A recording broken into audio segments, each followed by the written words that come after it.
I am on my way.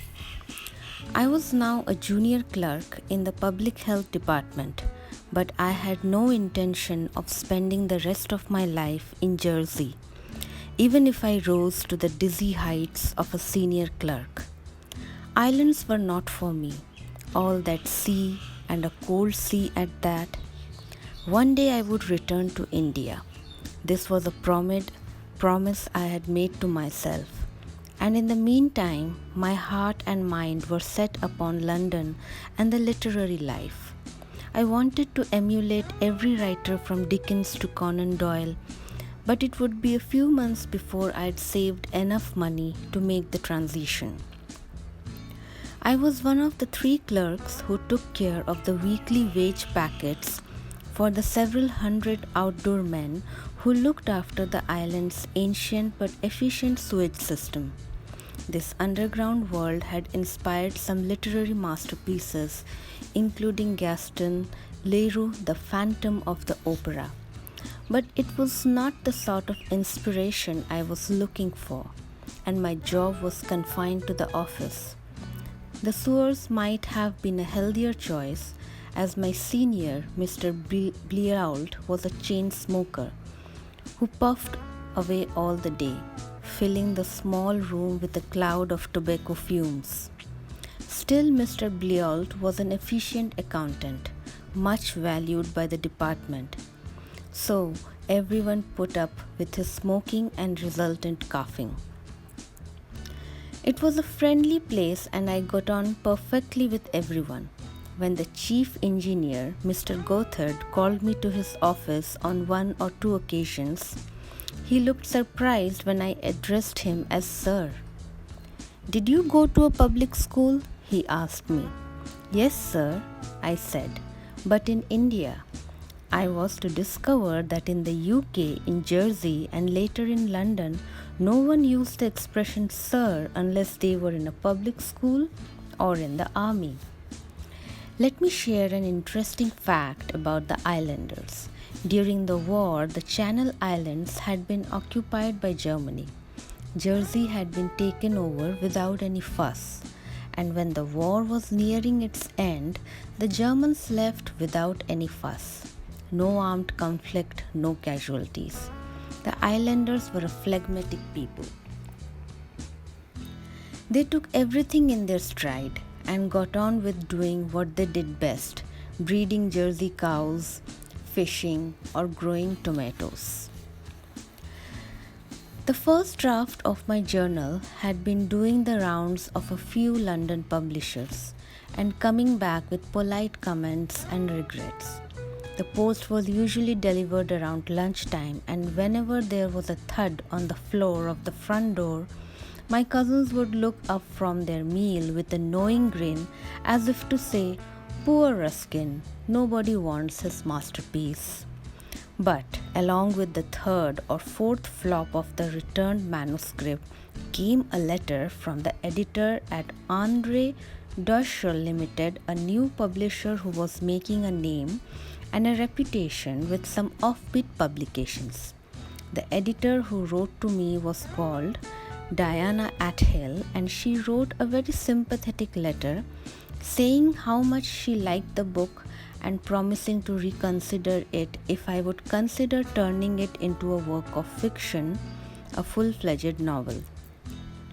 As a writer, I have always been ready to learn and to please those who encourage good writing, and I wrote back saying I would do as suggested.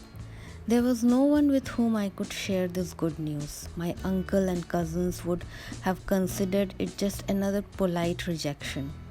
So I went out for one of my lonely walks along the seafront and confided my hopes and dreams in the waves as they came crashing against the sea wall. That island only came to life for me when it was blowing a gale. I loved leaning against the wind, feeling the rain stinging my face, listening to the roar of the angry sea as the tide came in. As I walked alone down that rain-lashed pier, I know I was going to be a writer, a good one, and that no one could stop me. The wind and the rain were allies. They were part of me, and they would be a part of my work. But it was to be a few months before I could launch out on my own, and during that time, I worked on the novel, pleased my employers, and got on with my relatives as best as I could. My aunt never bothered me. In fact, she rather liked having me around. The youngest of my cousins was a friendly little chap. The other two rather resented me.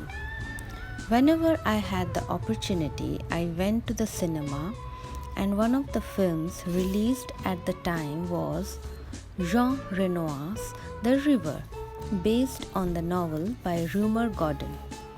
This beautiful film made me so homesick that I went to see it several times, wallowing in the atmosphere of an India, a lot like the India I had known. The river and its eternal flow became a part of my story too, especially the part where Kishan and Rusty cross the Ganga on the way back to their homes. And back in India, a young filmmaker called Satyajit Ray saw the river and realized that a film could also be a poem, and went about making his own cinematic poetry. With some help from the employers, I had acquired a baby portable typewriter priced at £19, and I was going along quite merrily, working on the novel and keeping up my journal. But then disaster struck. Well, it wasn't really disaster. It had never been my intention to spend the rest of my life in Jersey. London had been my destination, and what happily simply forced me into making my final decision. Apart from working on my novel, I had also been keeping up my diary entries, and I had been foolish enough to put down some of my thoughts and feelings about my dear uncle, calling him Colonel Blimp, among other things. Colonel Blimp had been a cartoon character from the time of World War I, a pompous, reactionary colonial type, the Bada Sahib of the British Raj. Unfortunately, I had left the diary on my desk in the attic, and my uncle, prowling around, had opened it and seen what I had written. He summoned me to the drawing room and took me to task, accusing me of ingratitude and suggesting that I stay elsewhere if I was unhappy in his home. Naturally, I felt humiliated and promised to leave as soon as I had found accommodation elsewhere. I think he was expecting me to look for a room in St. Helier, but instead I gave a week's notice to my employers and booked a ticket on the Channel ferry to England. I had saved up about £30, and I hoped that it would sustain me for a couple of weeks in London until I found a job. Well, I was beginning to discover that life isn't all about rewards and punishments. It's really about consequences. One unplanned, unforeseen incident can change the course of one's destiny.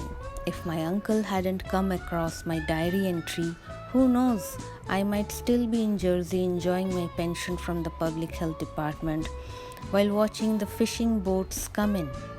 Instead, a week after the quarrel with my uncle, I was on the small steamer that plied across the channel, feeling quite sick like everyone else on board, for there were strong winds and the sea was very choppy.